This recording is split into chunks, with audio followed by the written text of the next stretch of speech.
Verb to be. Kuba. To be. Kuba. I am. Ndi. You are. Uri. He, she, it's. Me. We are. Turi. You are. Muri.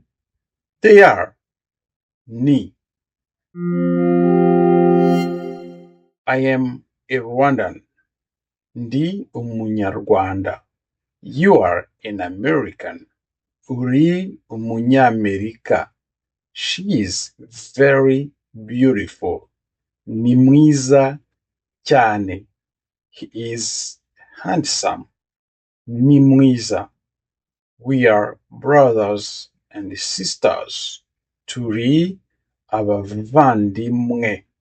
You are sisters. Muri abavandimwe. They are Canadians. Ni abanyakanada. Murakoze. Murakoze.